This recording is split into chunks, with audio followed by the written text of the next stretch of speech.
그런 기대를 가지고 잠언서 21장 첫 시간 1절부터 10절까지 말씀 함께 보도록 하겠습니다. 오늘은 하나님의 주권과 인간의 지혜, 인간의 자유라고 할 수 있죠. 하나님의 주권과 인간의 지혜라는 제목으로 함께 말씀을 나눌 텐데, 이 주제는 굉장히 성도들이 어떤 면에서는 정리가 잘 안 되는 부분입니다.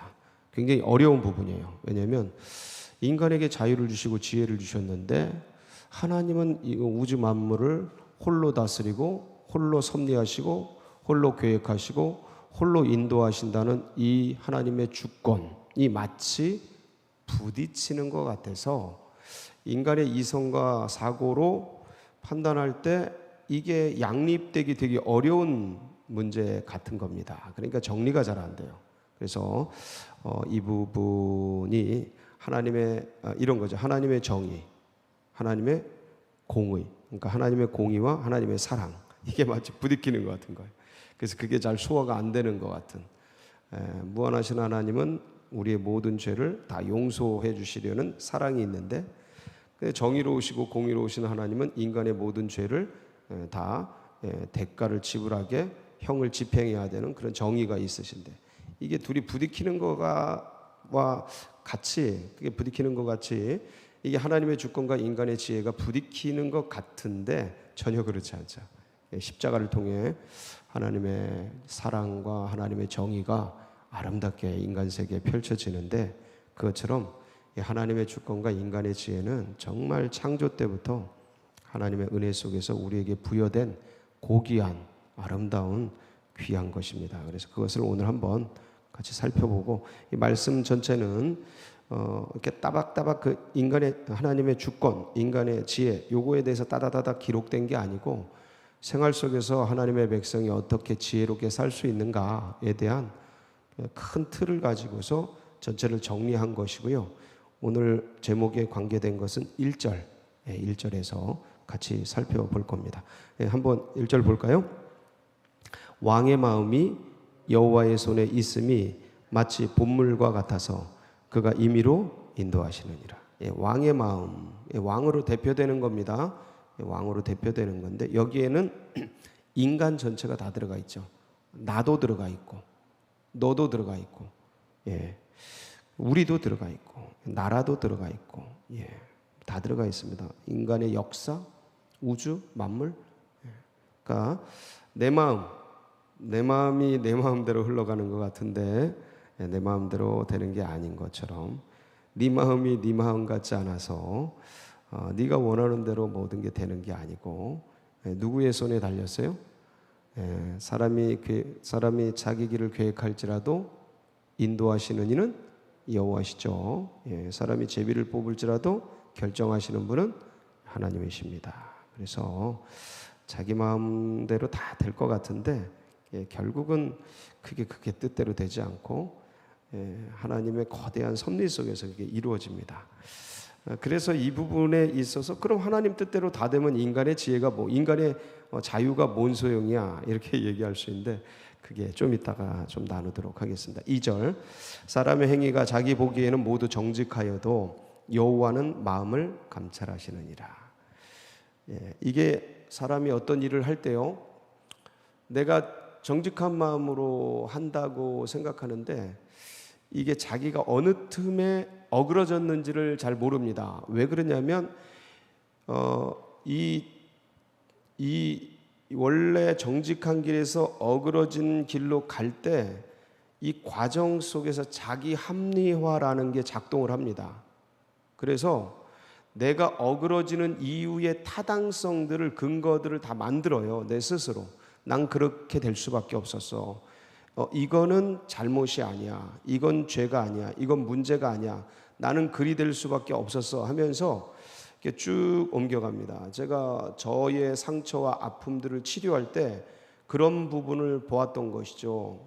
우리 집의 가난, 어려움, 학대, 동생의 그런 문제들, 이런 것들을 통해 사회의 적대감을 갖고 자본주의에 대한 어떤 분노를 가질 때, 그 변화의 과정을 자세히 살펴보면 고통과 아픔과 고난이 오는 것들, 억울한 일을 당하는 것들을 근거 삼아 어그러집니다.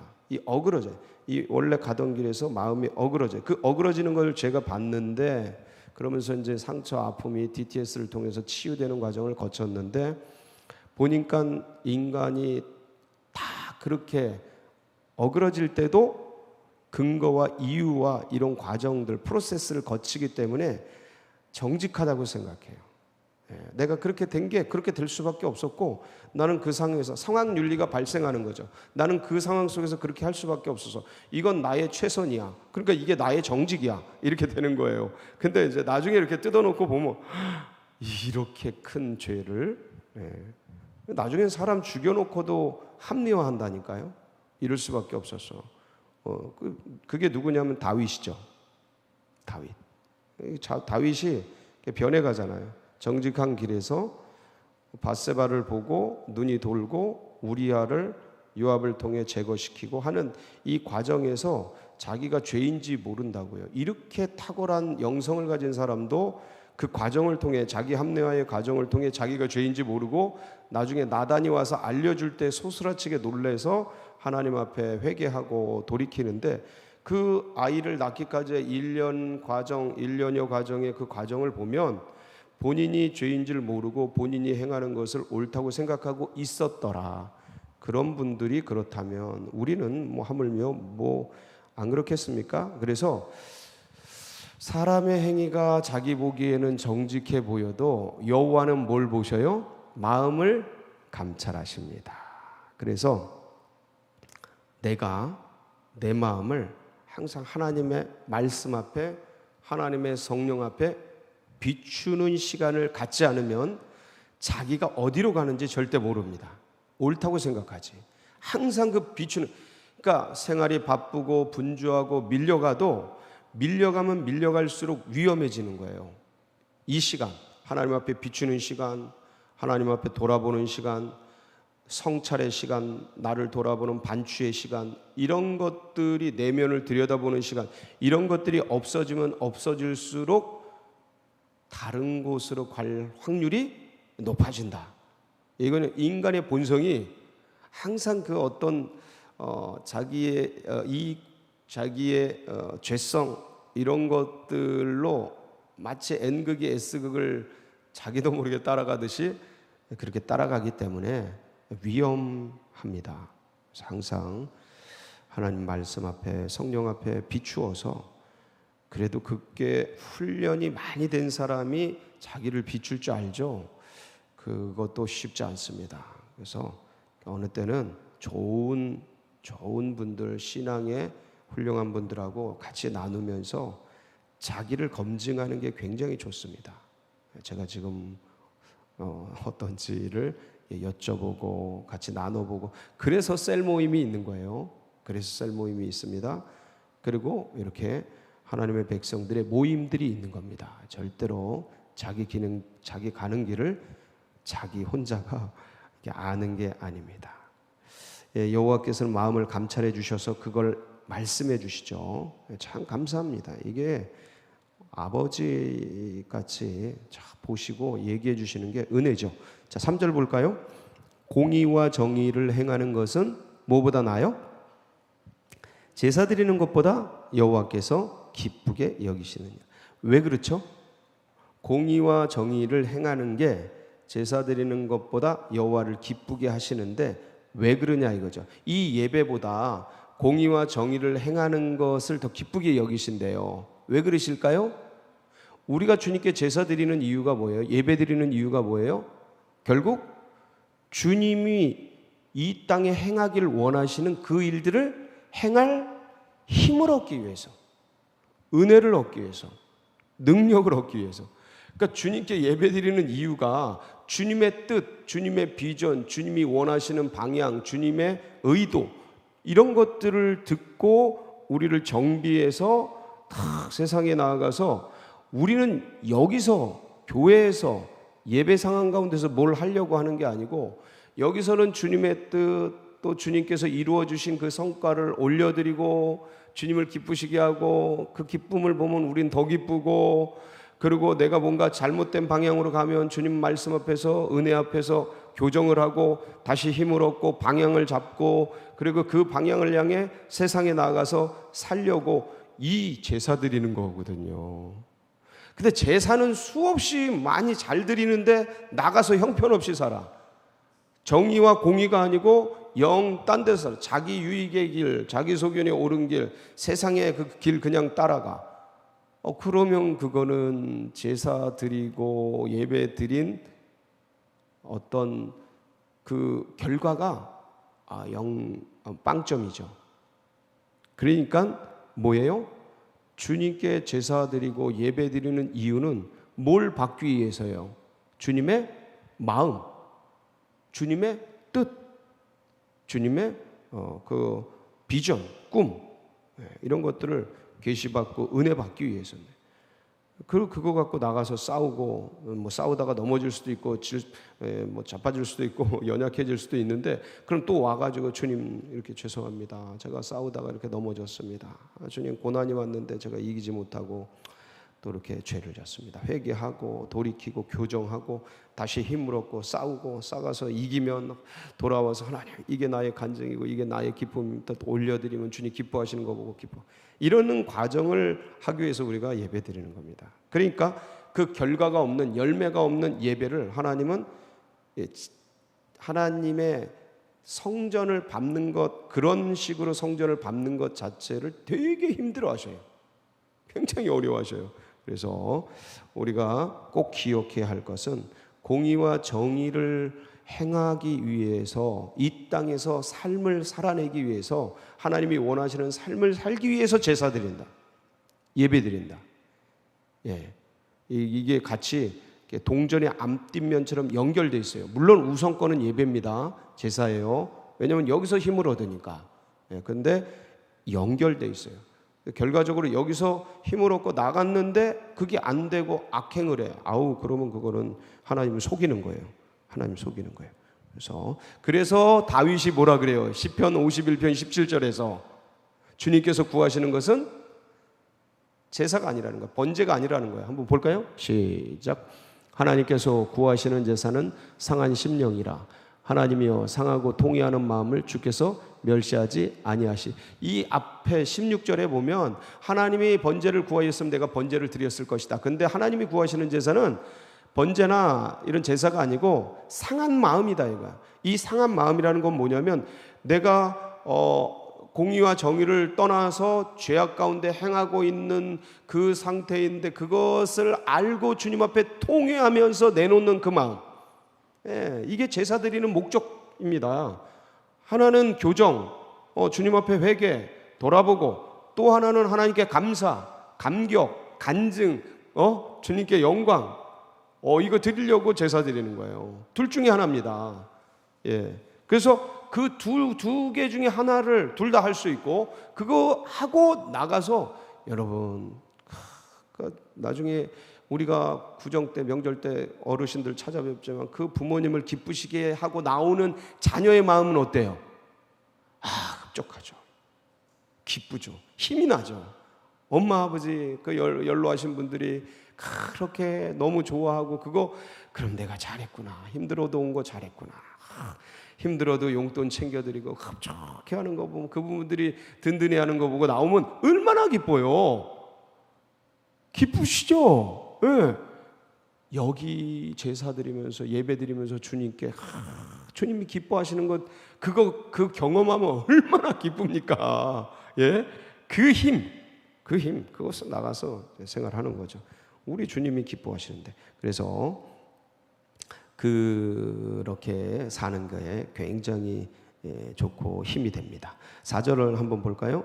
눈이 높은 것, 하나님이 싫어하는 거예요. 이제 기쁘시게 하는 게 아니고 싫어하는 것. 눈이 높은 것, 마음이 교만한 것, 악인. 이게 아주 하나님이 그러지 그 길로 가지 말라고 하는 길이죠. 죄니까. 이게 눈이 높아지고 오만, 마음이 교만한 거, 교만. 그러니까 을사오적처럼 지혜 오적이 있다고 말씀드렸어요. 음란, 게으름, 교만, 자기 인정, 권력욕이죠. 이게 굉장히 끝까지 갑니다. 아주 끝까지 가요. 근데 그런 거를 죄로 인식한 사람, 제가 지금 말씀드린 걸 죄로 인식한 분들은 복이 있는 거예요. 복이 되는 거예요. 예. 나를 인정 욕구가 뭐냐면 나의 의예요. 나를 인정해주고 내가 뭔가 했는데 인정 안 해줘. 내가 그 뭔가 한 거, 그게 뭐가 됐든, 그게 헌금이 됐든 뭐 예배가 됐든 새벽 제단이 됐든 뭐 일천번제가 됐든 그 뭐 사람을 전도한 거든 그게 내가 뭔가를 했는데 그걸 인정을 안 해주거나 그러면 섭섭하고 그거 뭔가를 했다라고 생각하는 게 그게 자기 의예요. 주님 예수 그리스도의 십자가의 의가 나의 의가 돼야 되는데 내가 행한 그 어떤 게 내 의가 된 것, 이게 인정 욕구입니다. 근데 그거 인정 안 해주고 알아주지 않으면 섭섭해지고 뭔가 실족해지고 뭐 그렇게 되는 거, 그것과 사람이 싸워야 돼요. 그걸 죄로 인식한 사람은 복이에요. 근데 그게 당연한 것으로 여기면 그거는 아직 그 영성이 아직 더 많이 가야 돼요. 깊은 데로 가야 돼요. 그리고 권력욕 이런 거. 그래서 권력은 가져야 됩니다. 우리 믿음의 백성들이 그 주를 위해 써야죠. 근데 권력욕, 자기가 권세를 부리기 위한 힘으로서의 권력을 얘기하는 거예요. 그거는 죄입니다. 그거는 사람들을 망치는 거예요. 공동체를 깨뜨리죠. 그래서 그런 것들을 조심해야 돼요. 이 죄에 하나만 더 살펴보고 1절로 돌아가겠습니다. 그래서 우리 8절 한번 볼까요? 8절. 죄를 크게 범한 자의 길은 심히 구부러지고 깨끗한 자의 길은 곧으니라. 여러분 죄는 뭘 낳습니까?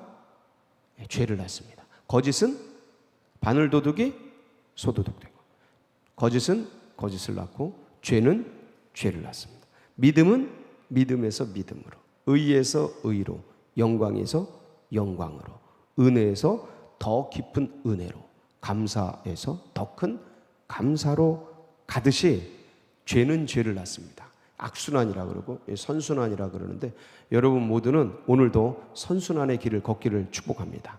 1절로 돌아가겠습니다. 자, 여호와의 손이라고 말하는 이 주권, 주권.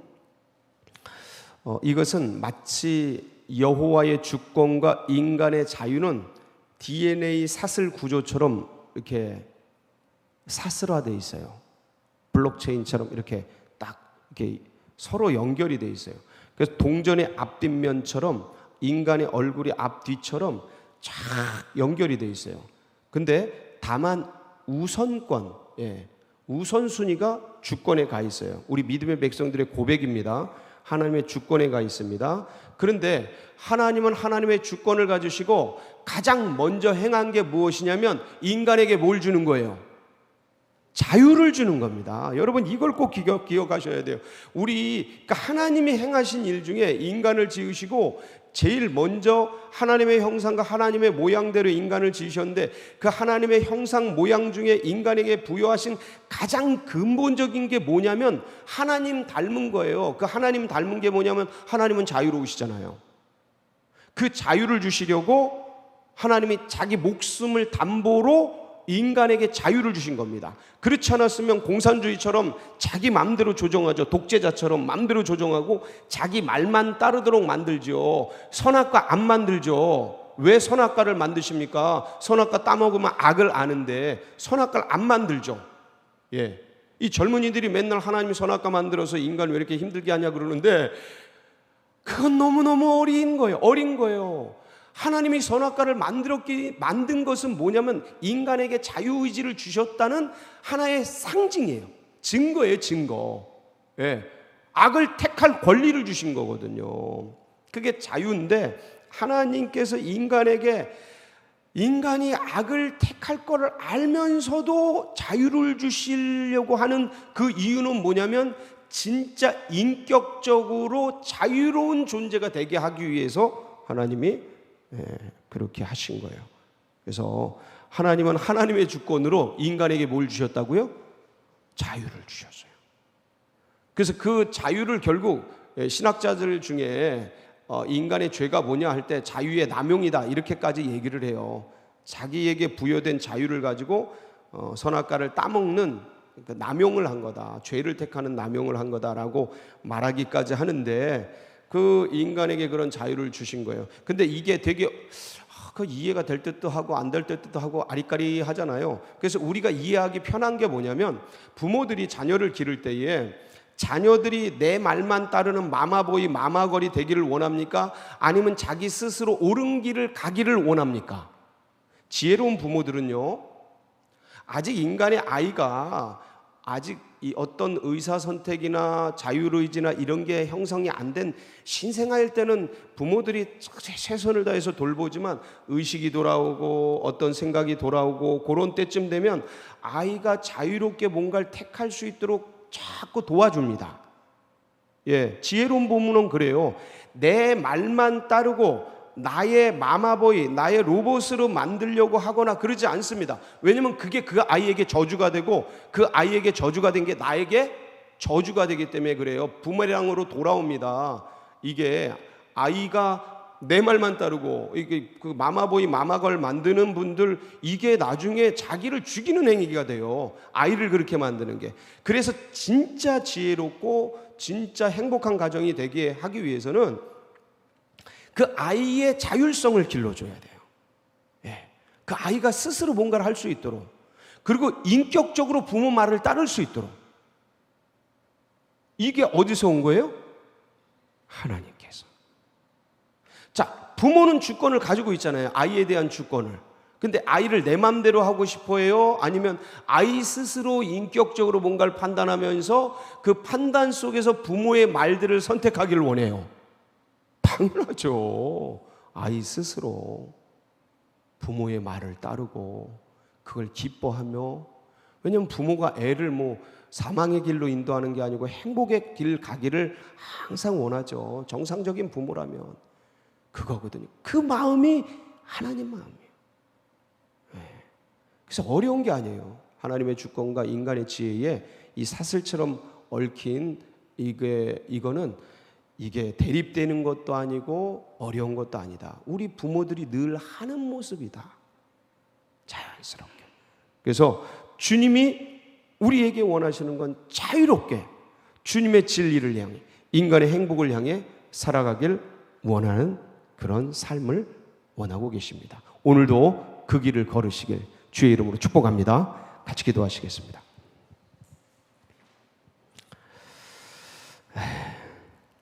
갈라디아서 5장 1절에 보면 주께서 우리에게 자유를 주시려고 자유를 주셨으니 다시는 종의 멍에를 매지 말라라는 말씀이 나옵니다. 원수마귀는 마치 자유를 주고 행복을 줄 것 같은데 우리의 자유를 속박하고 빼앗아가죠. 죄의 종노릇하게 만들죠. 그렇지만 예수께서는, 우리 하나님께서는 우리에게 자유를 주시려고 당신의 목숨을 끊으셔요. 죄에 묶인 이 모든 종노릇하는 걸 끊어내기 위해서, 원수마귀 사단의 괴계를 끊어내기 위해서 그렇게 하셨는데, 이 자유를 다시는 세상의 어떤 분주함과 세상의 어떤 재물과 세상의 어떤 것에 빼앗기지 마시고 이 자유를 자유롭게 주님을 기뻐하고 섬기면서 많은 사람들에게 알려주고 나눠주세요. 그래서 이런 믿음이 다음 세대들과 새가족들의 가슴속에 새겨지도록 위해서 기도해 주시고, 이 나라 민족, 자유 대한민국, 자유로운 나라, 의사선택을 자유롭게 할 수 있도록 그런 자유로운 나라 민족, 그리고 이렇게 될 수 있도록 우리 교회가 마중물 역할, 주님을 기쁘시게 하고 비전을 이루어드리는 교회 되도록, 여러분 각자의 기도 제목 붙들고 우리 주여 한번 부르짖고 기도하며 나갑니다. 부르짖습니다. 주여